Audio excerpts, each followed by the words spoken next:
Hi, it's Morgan from Young People Cornwall again. Video 5 of Cognitive Restructuring. So by now we should have learned a bit about what cognitive restructuring is, about changing your thoughts. We've learned what unhelpful thinking habits are, hopefully, and hopefully we've started to identify some hot thoughts, so anxious thoughts that keep occurring in certain situations. The last video I spoke about recording your thoughts and the situation and the worries that you experienced at the time and giving it a score.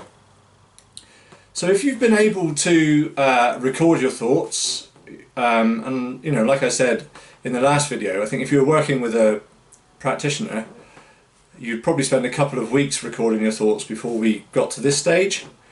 But if you've been able to record your thoughts, hopefully you can identify where they fit in with thinking traps or unhelpful thinking habits.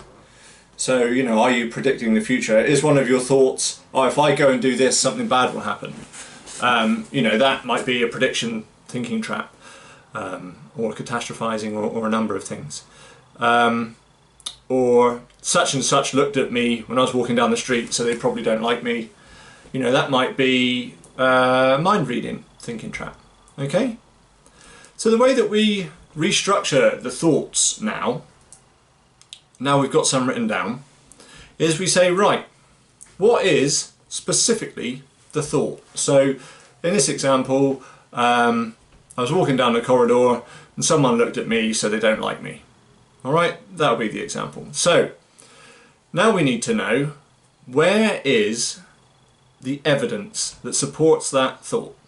And we're not saying, oh, well, I think they don't like me. That's not evidence, because you can argue with the thought. We're talking about factual evidence, concrete evidence. So if you had to stand up in court and the judge said, give me your evidence for that, you'd be able to say, well, here it is. Okay, so you might try and say, well, they looked at me. Okay, well, they may have looked at you, but they also may not have. Have you ever, and this is a way that I often use, have you ever been sat in a lesson, or even at home, whatever, and you're perhaps bored, or you're not concentrating for whatever reason, and you catch yourself in a bit of a daydream, just sort of like staring into space? You're there, you're in the classroom, but you can hardly hear what your mates are saying either side of you, you're just staring into space. So if you were feeling like that and walking down the corridor, you wouldn't necessarily be looking at people and thinking to yourself, I don't like them. Okay? So why would the other person be any different? Somebody might be walking down the corridor completely away with the fairies, tired, relaxed, stressed out for another reason, and their glance has crossed yours. So we don't know for a fact that they don't like you. Okay?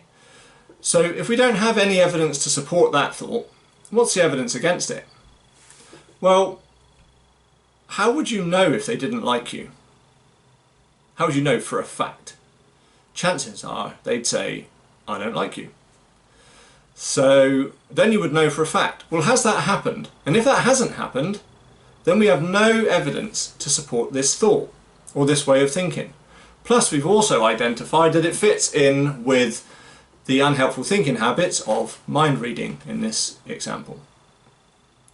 So then we say, right, well, if there's no evidence to support it, and we've got some evidence against it, what's the new way of thinking? Is there a new way of thinking that we can come up with? So in this instance, it might be, well, I walked down the corridor, and yes, somebody, we met, our glances crossed, but I don't know what they were thinking. I can't know what they were thinking unless they say. And there we are. We have closure. Okay, and it's not. Don't get me wrong. I might have made that sound quite easy. I don't struggle personally with social anxiety, but it's about practice. It's a new skill that you're learning. Okay, so if you're into football, for example, and someone put you on a football pitch, you wouldn't go straight in the Premier League, would you? You've got a lot of skills to learn, and that's exactly like this. It's a new skill to practice. to say, oh, well, I've had this thought. Does it fit in with these unhelpful thinking traps? Oh yeah, look, it could be one of those, one of the 12 that we explored. Is there any evidence to support my thought?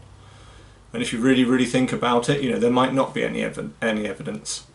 Okay, so is there any evidence against the thought? And then, is there a new way of thinking? And it's about, like I say, practice, practice, practice. The chances are you didn't just wake up socially anxious one day. There's been a few things that would have led to it. So we've got to expect that, you know, the more we practice at these cognitive restructuring and changing these hot thoughts, the better we'll get at it. And maybe the easier some social interactions may be. All right, well, I hope you understand that. I think that will conclude the videos on cognitive restructuring.